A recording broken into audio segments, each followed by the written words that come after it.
Muchas gracias.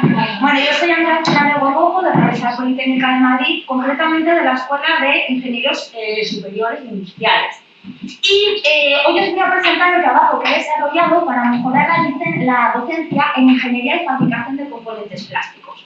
El primer inconveniente, yo daba clases los martes de 7:30 a 9:30 de la tarde. ¿Quién iba a estar despierto a esas horas? Por lo tanto, las típicas clases magistrales no las podía dar. Y he desarrollado un aprendizaje basado en proyectos en el que minimizaba todo lo máximo posible las clases magistrales, incorporando simulación e incorporando prácticas en laboratorio, con el fin de que los alumnos sean capaces de desarrollar íntegramente un proceso de fabricación y inyección con una calidad de las piezas óptima.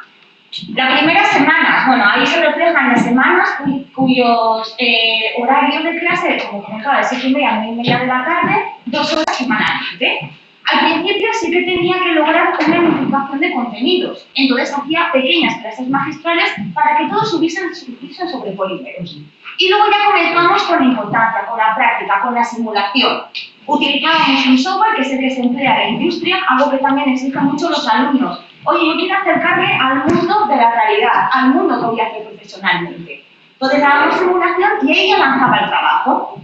El trabajo era en equipos, ¿vale? Entre 3 o 4 personas. De manera que lo que hice inicialmente es caracterizar cómo eran sus cualidades, si eran dominantes, influyentes, serenos o cautelosos. De manera que así podía hacer un equipo completamente equilibrado en esas cualidades. Con ello, también buscaba que hubiesen distintas nacionalidades, y es algo muy ventajoso que he tenido en la asignatura de máster que impartí, porque tenía alumnos de todas las nacionalidades distintas, y también diversidad de género. De manera que lo que se pretendía era que entre todos trabajasen, no que hubiese un perfil más directivo u otro, sino que todos llevasen la batuta del trabajo. Y como podéis ver en cuanto a resultados, no había nadie dominante, es decir, no había un claro rol de liderazgo. Ahí es verdad que en mi caso, como facilitadora, sí tenía que hacer un seguimiento de cómo iban evolucionando a la hora de realizar el proyecto, pero no tomaba decisiones. Ellos tendrían que desarrollarlas y también era una manera de potenciar esa habilidad dominante que ellos podían ir generando a lo largo del proyecto. Una vez que se lanzaba el trabajo, la primera entrega se consistía en que yo les daba una pieza y tenía que aplicar mejoras en el diseño de esa pieza y también en los parámetros del proceso de fabricación como tal. Bueno, para ello utilizaban herramientas de simulación y prácticas de laboratorio. Íbamos al laboratorio, estábamos con la máquina y así los alumnos podían detectar sobre todo qué defectos originaban en las piezas de inyección. Podían ver cuáles eran, podían detectarlos y podían decir qué soluciones implantar en el proceso de fabricación. De manera que con ello ya se podía lanzar, ya podía recibir la primera entrega. Aquí hay un ejemplo de una pieza que yo mostré que tenía un equipo de trabajo en la que les daba un plano, la aplicación de esa pieza y una lista de posibles materiales. Entonces ellos, con esa función que tenía que tener la pieza y con los conocimientos que adquirieron en las primeras semanas de clases magistrales, tenían que decir con qué material se quedaban o no. En este caso, bueno, por cómo era esa conexión tubo que la pieza que yo les daba, pues desecharon el polietileno, porque tenía que ser un material resistente y duradero. Entonces, con los otros materiales posibles, seleccionaban el mejor y para adentrarse en el mundo de la simulación con su proyecto, ellos tenían que definir con qué inyectora, con qué máquina iban a trabajar.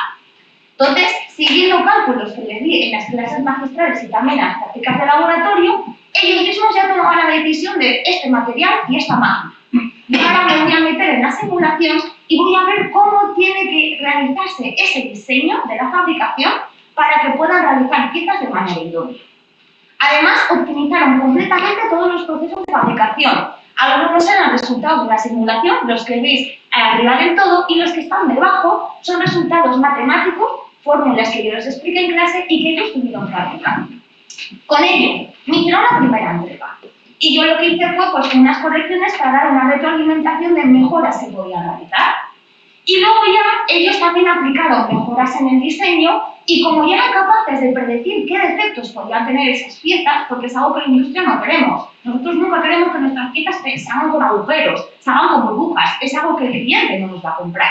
Entonces ya podían predecir esos defectos y buscar soluciones. En la segunda parte de la asignatura, el último mes, esta asignatura es cuatrimestral, pues ya me definía en el diseño del molde, aquella cavidad que generaba esa pieza final. con una pequeñísima sesión de clase magistral, porque aquí lo importante era que los alumnos fuesen al laboratorio, viesen todos los moldes que tenemos en el laboratorio y pudiesen detectar esas particularidades y ellos diseñar de esa manera su propio molde. Aquí tenéis un ejemplo en el que los alumnos hicieron desde el diseño del sistema de alimentación, desde el diseño de cómo es el sistema de expulsión, una incorporación adicional que tenían que realizar porque las piezas algunas tenían truco también. Con ello yo tenía una evaluación porque presentaron a los demás integrantes de los equipos el trabajo. Pero claro, yo para combatir, como digo yo, el vaguerío, ¿no? De que haya quizás un alumno que trabaja más o menos, entre ellos se evaluaban. Era la primera asignatura, primer cuatrimestre, no se conocían, yo creé los grupos y se evaluaban entre sí. ¿Y cuáles fueron los resultados? Pues los alumnos valoraron muy bien esta aplicación. Dijeron que aportar práctica les ayudaba a fortalecer los conocimientos. Y también ese trabajo en equipo, que era uno de mis miedos de les gustara o no, lo valoraron muy bien porque tuvieron que trabajar con personas que desconocían. Pero claro, yo quería saber si de verdad habían aprendido, era el objetivo de la asignatura. Es por ello que les planteé un cuestionario de situaciones reales del proceso de fabricación y ellos tenían que decir qué solución adoptar. Y salió que hay un 20% de respuestas correctas en comparación con otros años que se realizó la misma asignatura, pero de una manera convencional, con clases magistrales. Por lo tanto, este aprendizaje basado en proyectos se puede concluir que es óptimo para las carreras de ingeniería. Es verdad que el número de alumnos en mi caso era 11, como máximo 20, entonces es llevadero para hacerlo.